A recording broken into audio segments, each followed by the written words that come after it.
Allô? Hey, ça a l'air qu'il faut qu'on se parle. Si tu me connais pas déjà, je m'appelle Cynthia, je suis nutritionniste et je dois dire que depuis les derniers mois, j'ai reçu beaucoup de commentaires en privé comme quoi l'approche anti-diète, c'était contraire à la promotion de la santé, le fait de prendre soin de soi, que c'était en fait à l'inverse de ce que je devrais faire en tant que nutritionniste, que moi, mon rôle, ce serait plutôt de guider les gens pour qu'il y ait une alimentation qui convient à leurs besoins, donc de leur dire quoi manger, quoi pas manger, quand pas manger, c'est quoi les meilleures pratiques en termes de composition des repas et tout ça. Oui, oui, c'est sûr qu'en tant que nutritionniste, là, mon but, c'est de vous aider, c'est de vous donner des suggestions, de vous faire des découvertes alimentaires. Mais là, on dirait qu'on en est à un point où est-ce qu'il y a comme deux camps qui se divisent dans la profession et dans le domaine de la santé en général. Donc, il y a les professionnels de la santé qui sont plus dans l'approche traditionnelle, donc avec les recommandations visant la perte de poids, visant le maintien justement d'une apparence physique qui va être standard aux normes de société, souvent basé sur des caractéristiques liées avec l'IMC, donc l'indice de masse corporelle. Et on sait que je suis pas une fan de l'IMC pour plusieurs raisons. D'ailleurs, j'en ai parlé sur le blog là, à quelques reprises, donc je vous invite à aller lire les articles pour avoir plus d'infos là-dessus. Mais c'est clairement pas une mesure très précise, l'IMC, donc ça prend pas en compte plein d'éléments là, qui doivent être considérés dans l'évaluation et dans les conseils qui sont donnés. Puis, je pense que le poids, c'est pas nécessairement une chose sur laquelle on devrait focusser pour plusieurs raisons. Et la première chose, en fait, qui me dérange par rapport à tout ça, c'est le fait de vouloir s'imposer une apparence qui ne correspond peut-être pas à nos prédispositions génétiques. Et là, je m'explique, là, oui, on a tous des potentiels du point de vue biologique pour avoir une certaine morphologie. Ça dépend de nos parents, ça dépend de nos facteurs environnementaux, donc comment on a été élevé et tout ça, de plein de petites caractéristiques là, liées à notre vie, à nos antécédents là, par rapport aux diètes et tout ça. Puis au final, si on essaie trop de focusser sur des stratégies pour perdre du poids, bien, on ne sera jamais satisfait si on ne réussit pas à modifier notre apparence, à voir le poids s'abaisser sur la balance. Donc, ma façon de voir les choses, et je ne sais pas si c'est la façon de voir les choses de tous ceux qui sont dans le mouvement anti-diète, mais je vois plutôt en fait l'alimentation comme étant une façon de satisfaire nos préférences personnelles, de combler nos besoins nutritionnels, ça aussi c'est super important, et de voguer là-dessus, en fait, de manière plus bienveillante, de manière plus consciencieuse et de prendre certains éléments, de se dire « OK, ça fonctionne pour moi », de l'essayer, d'expérimenter et par la suite, de peut-être délaisser certaines choses qui nous correspondent moins. Par exemple, si, je sais pas, quelqu'un me propose de mettre plus de légumes dans mon alimentation. Bon, très très bon conseil, là, je dois dire que je suggère ça à tout le monde, puis on a tous à gagner à manger davantage de végétaux.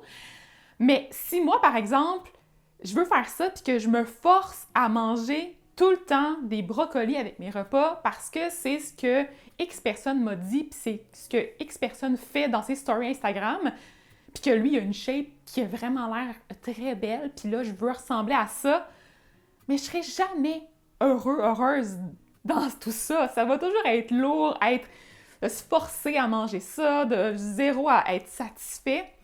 Donc, je pense plutôt qu'au contraire, on devrait prendre le conseil des légumes et aller là, dans la direction qui nous plaît avec ça. Donc, faire des petites recherches sur le web, aller suivre des gens qui vont proposer différentes alternatives et mettre ça en pratique. Puis, en fait, le mouvement anti-diète, ça ne veut pas non plus dire que je suis contre les recommandations qui vont te permettre d'optimiser ton état médical.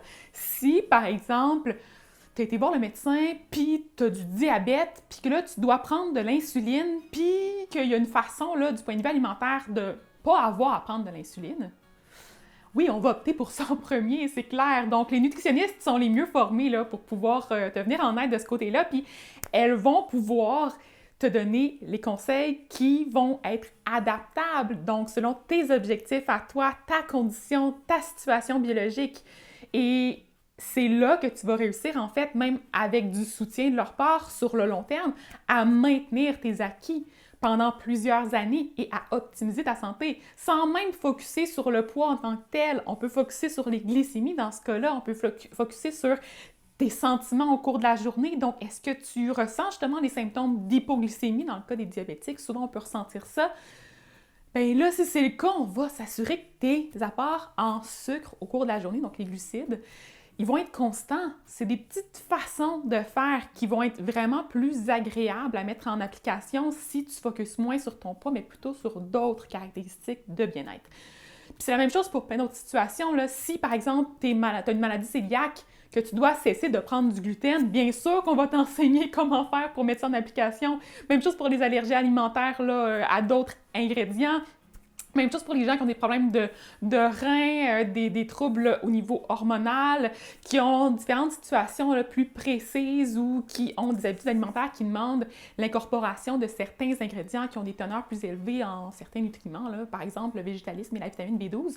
Oui, je vais te donner des conseils pour ça. Donc, le but de l'approche en diète, c'est pas de mettre de côté complètement les recommandations nutritionnelles. C'est pas de dire que finalement les nutris sont juste là pour te dire ben mange ce que tu veux quand tu veux puis go with it, là, ça va être ça. Non, tu sais, il y a une grosse incompréhension par rapport à ça. On veut optimiser la santé, prendre soin de soi, avoir vraiment, oui, une vie plus longue et épanouie. C'est ça le but. T'sais, on veut pas vivre puis juste, tu sais, c'est ça, vivre au jour le jour, puis éventuellement, oui, on va être content, heureux, mais on va se ramasser avec une santé qui va être vraiment, qui va se dégrader là, au cours des prochaines années. J'ai l'impression que c'était pas toujours compris, là, c'est pour ça que je fais cette petite capsule-là, juste pour qu'on puisse être sur la même longueur d'onde. Mon but, c'est pas de vous chicaner si vous avez envie de perdre du poids, c'est pas de vous dire que vous devriez pas le faire, c'est plutôt de vous inviter à voir la vie différemment, tu sais, et à intégrer davantage de concepts qui vont vous aider à vous sentir bien et à bien vous entourer. C'est plus ça. Donc, j'espère que c'est clair. C'est une vidéo un petit peu improvisée là, sur le vif du moment parce que je trouve que c'est ça, c'est important de remettre les bases. J'ai pas encore là expliqué tout ce qui concerne les fondements de l'alimentation intuitive. Là. Il y a quand même 10 principes. Je vais pas passer tout ça en revue nécessairement aujourd'hui, mais je pense que ça se fait vraiment petit à petit. Donc, le but, c'est d'apprendre. Le but, c'est de se découvrir. Le but, c'est justement de devenir la personne qui est la mieux équipée pour savoir qu'est-ce qui devrait être dans nos assiettes.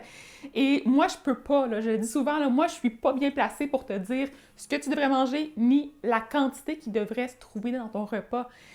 Tous les plans alimentaires, les menus qui sont vraiment très stricts, les personnes qui les font, là, ils vont faire ça en estimant grossièrement à peu près qu'est-ce que tu pourras avoir besoin. Ils peuvent pas savoir au jour le jour qu'est-ce que ton corps doit consommer pour répondre à tes besoins de la journée. Si je donne juste un autre exemple rapide là, avant de conclure, si par exemple, moi aujourd'hui, j'ai passé ma journée ici assise sur mon plancher, parce que je suis encore dans les rénaux, et j'étais en train de travailler à mon ordinateur, rien de super actif, et que mon plan alimentaire est fait d'une manière très très fixe à tous les jours, ben là, si j'étais sédentaire, ça se peut que j'ai pas assez faim pour tout manger ce qui se trouve dans le plan alimentaire, puis que je me force, puis que finalement, ce soit même pas adapté. Une journée au contraire où je vais descendre au sous-sol, puis je vais aller faire des deadlifts, des squats, parce que je vais avoir vraiment de la motivation, puis que je vais avoir pelleté toute la journée dehors parce qu'il va y avoir une grosse tempête de neige, puis que finalement, je sais pas trop qu'est-ce qui va se passer, mais je vais aller faire une grosse randonnée en même temps, la même journée.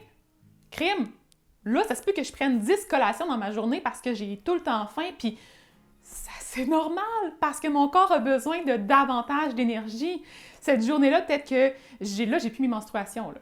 Gros fait intéressant par rapport à moi. Et si quelqu'un a ses menstruations, par exemple, cette semaine-là, et qui doit manger plus d'ingrédients qui sont riches en fer parce qu'il ressent le besoin de le faire, si le plan alimentaire n'en comprend pas, ben il va se sentir peut-être un peu confronté puis il va pas écouter son corps à ce moment-là. Donc, je pense donc qu'il y a des bases à apprendre, il y a des éléments essentiels, il y a aussi des faits puis des mythes alimentaires là, sur lesquels on doit travailler. Donc, ça, c'est mon rôle aussi de vous présenter des informations pour que vous puissiez être plus critique face à ce qui vous est présenté. Et c'est ça. J'espère que ça vous aide un petit peu là, à comprendre l'objectif de ce que je fais puis en fait, moi, ce que je désire également mentionner, c'est que je suis ouverte à la critique. Ce que je veux, c'est qu'on puisse apprendre les uns des autres.